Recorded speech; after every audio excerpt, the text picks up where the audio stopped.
selama di IPB ini boleh dikatakan agak hiperbolik, bro. Semuanya betul-betul memberikan kesan sejak masuk sampai kuliah. Karena saya betul-betul menjadikan IPB ini salah satu instrumen bagaimana saya melakukan penguatan dari sisi keaktivisan tadi. Jadi tahapan-tahapan saya jadi, mohon maaf ya, jadi ketua BEM melalui Himpro, melalui Komti, itu betul-betul menjadi sebuah cerita yang memang bersambung. Tidak lebih enak di tingkat 4 atau di tingkat 1 gitu ya. Lanjut ya Bro Inya sama Bro Budianto ya, ini karena soalnya ini bintangnya nih bagus, ini jadi harus banyak pertanyaan kita bro, biar kita gali. Sekarang kita lanjut, mungkin nih anggaplah misalnya, tapi saya lihat juga aktivitas Bro Budianto terhadap akademik kan bagus ya, artinya banyak jadi pembina, jadi apa istilahnya itu, bahkan jadi owner, ada saya lihat itu disiplinnya memiliki pendidikan apa gitu ya, nanti bisa dijelaskan bro ya. Tapi nih Bro Inya dulu nih, kan Bro Inya nih istilahnya kan udah sampai S3 doktor, itulah istilahnya prestasi akademik tertinggi gitu ya, karena kalau profesor itu kan istilahnya bukan lagi sekolah ya, itu istilahnya lebih pada pencapaian. Itu gimana itu bro dulu? Kenapa misalnya kan aktivis, ya kan? Terus nanti kita nextnya kan juga jadi pengusaha. Itu kenapa tuh harus mencapai dokter bro? Apa alasannya gitu? Aku sih sebenarnya simple banget jadi dokter karena kebutuhan ya, nggak bisa naik dokter kepala tuh nggak dokter. Ya, jadi sesimpel itu ya. Sesimpel itu, jadi apa ya? Sebetulnya mungkin banyak orang sepakat bahwa ilmu itu, saya termasuk orang yang tidak terlalu percaya bahwa dokter tuh lebih pintar daripada S1. Iya, iya. Walaupun setelah susah payah lulus S3 dari UI, susah payah ya, perlu digarisbawahi, tebelin, miring, merahin, itu susah payah. Jadi memang itu susah dan payah. Jadi mengapresiasi diri bahwa saya sudah lulus dalam waktu 3,4 tahun itu lumayan gitu, dengan kerja dan lain sebagainya. Dan susah ya memang gitu, menentukan profesor untuk bilang iya itu susah. Cuma tetap aja saya berpikir bahwa orang tuh nggak lebih pinter. Ada orang yang pinter dengan caranya dia, mungkin lebih daripada S3. S3 untuk orang yang mau sekolah penting untuk membuat lebih terstruktur pikirannya. Itu lebih kalau untuk dosen, peneliti itu penting. Tapi kayaknya Bro Budi sih udah menstrukturkan pikiran dengan pengalaman hidupnya ya. Tapi buat jadi tidak sekedar mau doktornya, tapi kita juga tadi itu ya melatih pola pikir gitu ya. Oh iya bang. Nah, jadi kita dapat empowerment yang berbeda dong, ya kan? S3 itu sebenarnya yang paling mantep di dalam, karena kan dia waktu mau lulusnya tuh kayak gimana gitu, begitu lulus oke gini doang ya gitu. semua bukan S3 gitu, itu. Tapi sebenarnya begitu di kan kita kalau dapat ilmu itu harus masuk dulu lah ke diri kita ya. Ketika dimasukkan ke dalam diri kita, merenung seminggu setelah lulus, proses yang paling dalam itu bukan S3-nya, bukan doktornya, tetapi jadi lebih terstruktur pikirannya, lebih apa ya, hasilnya itu. Makanya aku bilang sih mungkin manusia itu at the end jadi wise ya. Itu jadi bijak. Prosesnya modelnya padi. Nah, tapi tidak semua dokter dan profesor jadi padi. Ketika jadi dokter, dulu saya ditanya S2 itu benar sosiologi. Sekarang sosiologi perkotaan dan pariwisata. Ditanya lain, kurang tahu. Jadi emang benar-benar jadi sadar makin sedikit yang diketahui ternyata. Ketika kita makin dalam mendalami sebuah ilmu, semakin merasa sedikit yang tahu ternyata. Ya betul. Contohnya gini. Berasa banget. Ini kemarin terbesit aja ya. Itu jangan tanya di mana terbesitnya ya. Karena kan ada sesuatu tempat yang bikin kita all out tuh untuk terbesit memikirkan apa ya selain sholat dan tempat itu. Bukan bicarakan presiden, tapi seorang presiden aja tidak semuanya tahu tentang apa yang dia kerjakan. Ya kalau nggak ada tangan kanannya nggak akan pernah tahu. Nah makanya tadi mungkin nyambung ke Inya ya. Itu sepakat sekali kalau kita nggak menyelam dengan sesungguh hati gitu ya, tidak ikutin, tidak lepas, ya nggak akan tahu semuanya. Ya seorang profesor pun, mohon maaf nih, dimanapun, nah ini kan kita streaming juga ya. Kelakuannya gak sesuai dengan profesor. Ya mohon maaf, 12 tahun ada di ngurusin orang pasca sarjana ya. Ya MB lah apa segala macam-macam semua ya. Tidak semuanya mencerminkan itu sih. Tapi intinya ya tadi kembali lagi, kalau prosesnya itu dijalanin, insya Allah wisdomnya kita dapat ya. Ya gitu. Oke, Bro Budianto mungkin walaupun secara gelar akademik masih istiqomah di dalam SPI-nya, tapi levelnya itu mungkin harusnya Bro nih yang dapat honoris causa apa gitu ya. Coba gimana tanggapannya Bro? Ya betul. Ilmu politik di dokter nih. Nah, tapi istrinya lagi sedang didoktorkan sekarang. Gimana Bro? Jadi saya walaupun SPI itu udah menyelesaikan 3 skripsi Bro, gitu kan? Skripsi saya. Terus skripsi istri saya yang pertama tuh GMSK 33 dulu saya yang beresin. Terus skripsi dan tesisnya istri saya yang kedua itu saya juga yang beresin Bro, gitu kan. Jadi sudah 3 skripsi dan 1 tesis. Kalau doktornya sudah nggak mau ngurusin dah sekarang gitu kan, biarin saja gitu. Nah jadi apa ya? Karena saya pahami secara prinsip saya ke depan, gelar saya punten ya dalam konteks kayak Tina kan tadi memang doktor itu penting karena memang sudah di situ jalurnya. Kalau saya memang gelar itu tidak penting dan saya pun tidak menganggap penting. Tetapi yang saya pahami dari sisi sebuah kepentingan adalah ilmunya. Gitu. Jadi kalau ilmunya saya tetap cari, baik ilmu usaha, ilmu politik, ilmu komunikasi, itu saya betul-betul belajar. Gitu. Bagaimana kita kemarin misalnya Bro ya, kita pemilihan di DPD Jabar walaupun kalah oleh senior, kita kan di situ banyak belajar lah bagaimana membangun komunikasi, bagaimana membangun emosi gitu kan, begitu Bro ya. Ya artinya kita kan memang selalu prinsip dasarnya adalah ingin memberikan kebaikan dan juga mendapatkan kebaikan dari segala aktivitas yang kita lakukan. Jadi dalam konteks keilmuan itu Bro Kiman, Mbak Tina ataupun Nisa, jadi prinsip dasarnya ilmu saya terus kejar.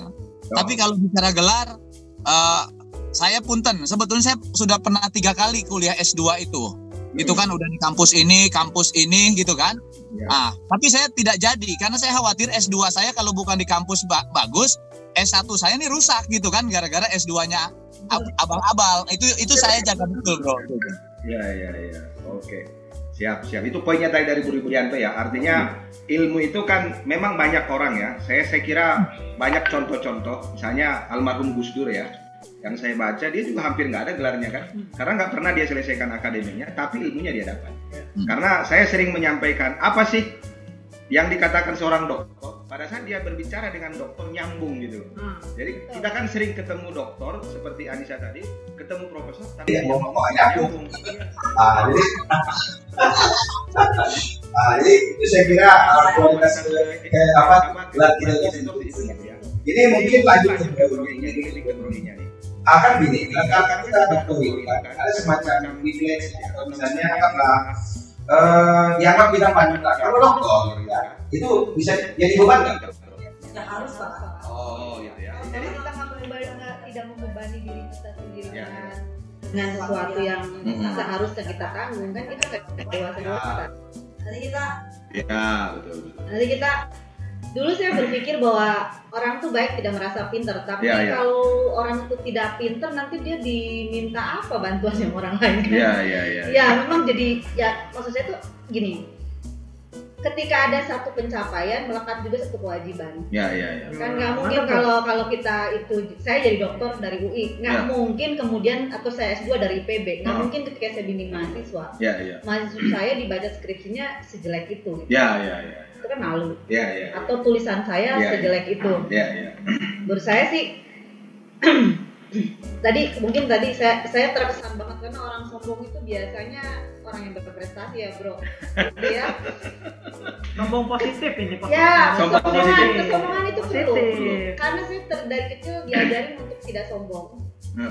Sehingga kadang-kadang sekarang sudah seumur ini berpikir bahwa kesombongan itu perlu untuk membuat kita tanggung jawab sama kesombongan kita gitu Semangat. Iya betul.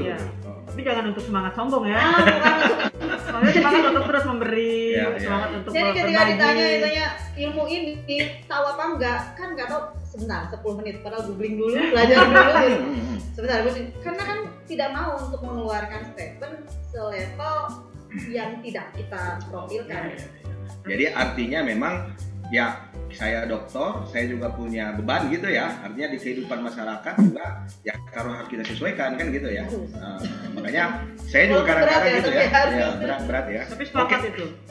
Kalau ada pencapaian, target pencapaian, ya harus ada melekat itu kewajiban. Iya, memang harus gitu. Kalau nggak gitu repot kita, karena nanti nggak ada yang jadi panutan. Sama mungkin. Dan balance. Ya, jadi kemarin saya baru bulan ini diangkat jadi alternatif waktu di Universitas Juanda. Iya. Saya narik nafas itu, Bapak Ibu tahu di belakang saya bagaimana. Jadi agak dikurangi dikit berarti Bu ya.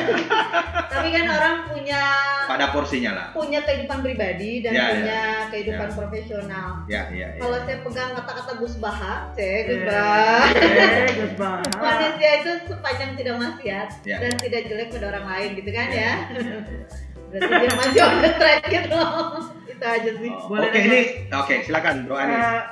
Ini passionnya dari dulu emang pengen jadi dosen atau memang ada cita-cita yang nggak kesampaian gitu? Jadi sebetulnya saya itu jadi dosen tidak pernah mau. Oh iya. Dulu saya di NGO, pengennya jadi aktivis kemana-mana. Terus pindah lagi pengen jadi eksekutif.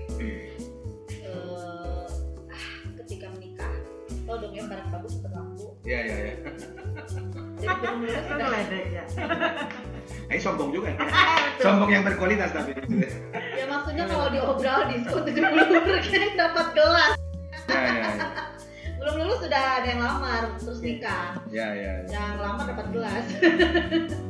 Nah terus ternyata ketika saya ini termasuk orang yang mendalami kajian gender cukup lumayan lah. Insya Allah dari Sabang sampai Merauke udah pernah jadi trainer gender. Tapi masuk ke dalam pernikahan itu realita hidup tersendiri dibanding kajian gender gitu ya. Dan pekerjaan paling cocok pemirsa semuanya bagi seorang perempuan adalah dosen. Ibu Nisa langsung merenung ya. Bagaimana dari tadi dia pergi jam 5 pulang jam 9 jadi PNS gitu kan. Sementara saya bisa pergi jam 9 pulang jam 4. Ya itu. Jadi dosen itu adalah rasionalisasi pilihan. Jadi ada pilihan hidup, ada skala prioritas, ada anak, dan pasti beberapa orang ya di sini saya yakin ada yang pernah ngalamin. Saya pernah jatuh cinta satu kali seumur hidup hanya pada anak saya. Jadi begitu saya ngelihat dia pertama kali kayak jauh-jauh saya tuh pindah lihat, plok, di situ semua tujuan hidup saya berubah. Saya keluar dari NGO, saya ngurus dia setahun full, kemudian saya ngelamar dosen. Karena saya pikir pekerjaan yang membuat saya bisa ada di rumah lebih banyak, mengurus anak, mengurus suami itu dosen. Sebenarnya itu sih. Ya itu bagus, saya kira itu jawaban yang rasional dan objektif, ya kan? Setuju. Kita kan ini dalam artian kita coba buat podcast ini kan istilahnya kita true story nih, kita tidak sedang memberikan webinar ya kan, membaik-baikkan keadaan gitu ya. Hanya saya sudah dari PP ya cari yang lebih leluasa. Ya tapi tahu kan ceritanya pergi jam berapa, ada jam kantor. Cukup 17 tahun di sana. Oke Bro Anis, ada lagi? Ya tadi udah banyak quotes-quotes sebenarnya bisa kita nanti kita tarik ya. Baik-baiknya akademisi, dia nggak harus nyemplung di akademisi, kita bisa berkontribusi di akademisi pun juga. Tapi balik lagi sekarang udah nyemplung jangan tanggung. Ya semua juga gitu. Sekarang kalau ada dosen baru diangkat, saya ketemu dosen pejabat di mana, ternyata dia masih asisten ahli, saya bingung. Itu jejaring. Jangan salahin itu. Gak tahu, menurut saya setelah saya alamin sendiri, saya ngajar di swasta yang seputar, sekolah kurang terkenal. Saya ngurusin Jatum sendirian, ke Bandung sendirian, saya pelajari sistemnya semuanya. Jadi saya orang pertama di kampus itu yang punya Jatum. Jabatan fungsional, saya gerakin orang, saya bikin LPPM di situ. Biasa ya, Bro Budi kalau jadi aktivis tuh nggak pernah berhenti ya di kampus. Itu kehebatannya. Jadi kurang kerjaan terus, Bu. Jadi kurang kerjaan terus. Jadi nggak ada kerjaan dibikin gitu ya, nggak ada LPPM, dibikin LPPM, bikin Jatum. Itu kreatif namanya. Terus kemudian saya pikir sih ngapain kita udah milih satu jalan, terus tengah-tengah. Kalau misalnya jadi dosen ya one package, Saya termasuk orang yang nggak setuju kalau orang sekolah mesti lama. Ya. Kalau orang sekolah, maaf Bro Budi ya, saya tidak setuju kalau orang sekolah IP-nya harus kecil. Walaupun saya nggak pernah gede banget IP-nya, karena realnya saya nggak pernah pinter kan. Cukup aja. Lulus. Secukup-cukupnya. Di atas rata-rata. Di atas rata-rata dikit. Karena saya pikir ketika kita sudah ngambil jalan, kita nggak bisa setengah-tengah. Ya. Kalau saya ngambil jadi dosen, paketnya dosen adalah ini, ya saya ambil. 2 tahun sekali ngurus Jampung, ya saya siapin sepenuh-penuhnya gitu. Ya. Jadi termasuk bisnis itu saya siapin karena saya tahu dosen tidak duitnya kurang banyak. Oke. Termasuk Itu disimpan dulu, itu disimpan dulu. Saya lihat juga nih Bro Budianto kan, saya lihat di CV-nya itu salah satunya adalah pembina Persatuan Dosen Indonesia Kabupaten Bekasi kalau nggak salah ya. Artinya kan pasti Bro Budianto ya, seperti yang kita ceritakan tadi, mungkin secara gelar akademik baru sampai SPI. Itu saya terharu loh itu. Iya, tapi kan ada istilahnya anggaplah misalnya step-step ya yang ingin dilakukan terhadap bidang akademik. Nah, gimana nih pandangannya Pak Budianto? Jangan-jangan nanti mau bikin Universitas Budianto atau apa kan gitu ya? Gimana Bro? Daftar deh, daftar. Iya. Kita daftar nanti di sana jadi dosen. Jadi memang kita ini kan sebetulnya ada kapasitas-kapasitas yang sifatnya jelas indikatornya, ada yang sifatnya indikatornya tidak terukur kan begitu Bro, gitu. Mudah-mudahan mungkin kalau dari sisi pendekatan itu mungkin mudah-mudahan ada indikator terukur yang secara umum memang tidak terbaca. Tapi qadarullahnya, mengapa saya menjadi Dewan Pembina Dosen Republik Indonesia di Kabupaten Bekasi? Ya mereka melihat ada sisi hal baik yang ada di saya dan itu bisa bermanfaat di kawan-kawan dosen. Saya memberikan masukan kepada kawan-kawan dosen bahwa kapasitas dosen ini sangat jauh di atas rata-rata kebanyakan orang dari sisi akademik, dari sisi waktu dan lain-lain. Sehingga saya ingin memberikan inputan software gitu kepada pemikiran-pemikiran dosen. Seperti hanya dulu kita di IPB Bro, bagaimana dosen-dosen kita kalau ngajar doang, terus untuk meluluskan mahasiswanya, kalau dosennya tidak kreatif itu yang susah mahasiswanya Bro, gitu kan. Tapi kalau dosen-dosennya kreatif, dapat proyek dari kementerian, dapat proyek dari para pihak, kemudian kan yang ngerjainnya kita jadi skripsi, beliau jadi uang kan begitu. Nah maksud saya itu salah satu contoh yang saya berikan masukan kepada kawan-kawan dosen di Kabupaten Bekasi. Nah, mungkin banyak hal lain juga gitu. Saya diminta menjadi advisor di beberapa komunitas dan saya pikir itu adalah buah dari sebuah proses perjalanan komunikasi yang terbuka dengan semua pihak dan itu adalah modalnya mungkin 90% itu dari Darmaga Bro, nggak dari yang lain, kurang lebih begitu. Tapi aku ini loh, Bro Budi ini tidak bisa jadi dosen melampaui karena menjadi dewan pengawas dosen ya. Iya, kita doakan nanti melampaui loh. Bro Budianto nanti ini apa namanya itu? MWA di PB kan gitu ya. Iya.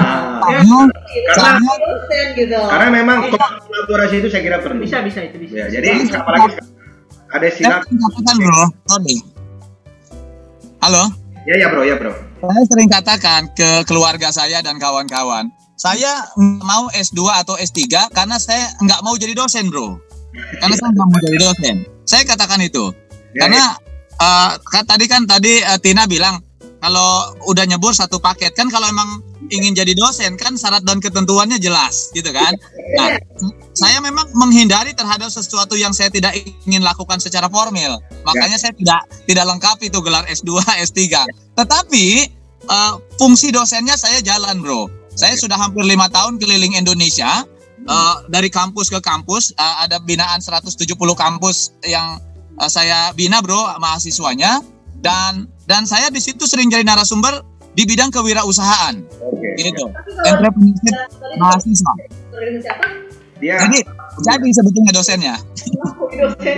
Ya benar. Jadi sebagai gambaran saja ya teman-teman pendengar podcast ini, memang kita di dosen itu kan ada tridharma ya, penelitian, pengabdian, sama pengajaran. Mungkin Bro Budianto belum melakukan penelitian aja nih, dua-duanya dia udah lakukan ini. Penelitian sudah, cuma nggak ditulis di jurnal aja. Kalau pengabdian sama pengajaran dia mungkin udah melakukan ya. Nah, jadi oke Bro, ini menarik ini. Sekarang kita kan udah dengar dari Bro Budianto ya. Kalau dari Bro Inya sendiri, apa nih yang belum tercapai di bidang akademik? Pastinya kalau secara gelar kan kita ingin profesor dong. Tapi apa? Lagi apa ya? Banyak soalnya, banyak ya. Banyak teknik kelima pengen Q1 ya. Teknik kelima. Atau ada nggak yang resah gitu loh? Saya sendiri gini bro ya. Saya kan sama ya. Kita udah mencapai S1, S2, S3. Rasa-rasanya gimana ya? Kok kita ini belum kontribusi ya? Belum terimplementasi apa yang kita ini kan gitu loh. Saya pengen kebetulan ada Bro Budi di sini. Tadi kan makanya saya tertarik untuk dengar Dewan Pengawas Dosen. Bekasi, dosen Republik Indonesia Bekasi kalau nggak salah. Pembina Persatuan Dosen Republik Indonesia. Nah, aku tuh pengen banget gini. Mungkin ini tidak disadari oleh mahasiswa IPB. Ya. Tidak disadari oleh dosen IPB. Tapi disadari oleh dosen swasta. Kalau Bro Budi bisa menembus batas mahasiswa IP kurang bisa dapat peluang beasiswa. Aku pengen banget nitipin.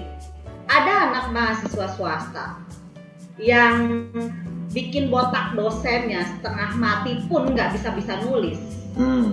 Tapi dia punya prestasi yang lain yang sekarang nggak terwadahi karena sistem lulus tuh harus skripsi.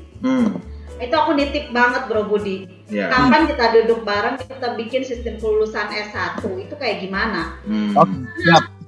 Karena nggak semua orang pinter menulis. Kalau memang semua orang dipaksa lulus harus bikin skripsi, sekalian jangan ada S1. Terapkan aja sekalian gitu loh. Iya, terapkan aja. Karena apa? Karena realitasnya saya ngajar di perguruan tinggi swasta yang tidak jelek ya sekarang. Tetapi dari 100% mahasiswa mungkin ada 10 atau 20% mahasiswa yang beda kan. Kalau negeri dia ada seleksinya di awal gitu ya. Ada yang memang saya tuh sampai berpikir dia tuh sangat pintar di bidang lain kecuali menulis skripsi. Nah itu kegelisahannya untuk sebagai posisi dosen ya. Bagaimana karena dosen itu menurut saya bukan hanya mengajar tapi mendidik, dorong anak. Kebahagiaan dosen itu yang nggak bisa dibeli apapun adalah melihat mahasiswanya sukses. Oke. Dan kan kayak banyak orang seperti Bro Budi yang bersinar cemerlang, tapi kemudian jadi disulitkan karena masalah-masalah yang dia nggak bisa, nah gitu. Nah itu untuk sebagai kalau tadi kata Bro Kirman tentang kegelisahan apa, tadi kan secara ini ya, karena pas Bro Budi di bidang itu.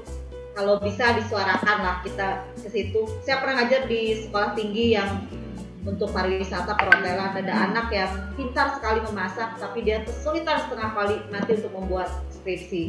Saya bilang tuh kenapa sih nggak ada produk inovatif gitu yang harus dia buat, misalnya basicnya apa.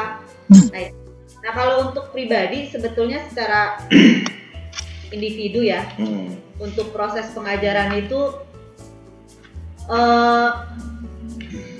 berat ya, gimana sih menyesuaikan antara apa yang harus disampaikan dengan muatan yang lain, itu kan satu package. Jadi dosen itu pekerjaan yang insya Allah ya banyak banget ibadahnya. Betul. Oke. Banyak banget ibadahnya, tapi ya itulah menyeimbangkannya itu yang terus menjadi kegelisahan supaya. Iya. Oke, terima kasih, ini menarik ini ya. Tapi memang segmen kita ada 2 lagi nih. Segmen yang berikutnya pengusaha ini sebenarnya tunggu-tunggu nih kan. Tapi tadi sebagai informasi, memang yang dengan kampus Merdeka ini saya kira informasinya memang skripsi kan opsional ya. Tapi nanti memang tergantung kebijakan kampus. Oke, sekarang kita masuk ke segmen pengusaha nih. Ini sebenarnya yang mau kita dengar lebih panjang ini ya kan. Dari Bro Inya saya lihat juga udah mendirikan perusahaan ya kan. Yang jelas kalau Bro Budi udah ada 17 atau berapa perusahaannya. Coba diceritakan Bro. Dari awal terbentuknya usaha sampai sekarang ini gimana sih? Silakan Bro Budi. Bisa setia Dakara TV. Dapatkan terus informasi seputar pendidikan, bisnis UMKM IKM, serta energi dan lingkungan. Dapatkan terus notifikasi dari YouTube channel Dakara TV. Jangan lupa subscribe, like, comment, and share YouTube channel ini. UMKM Smart, UMKM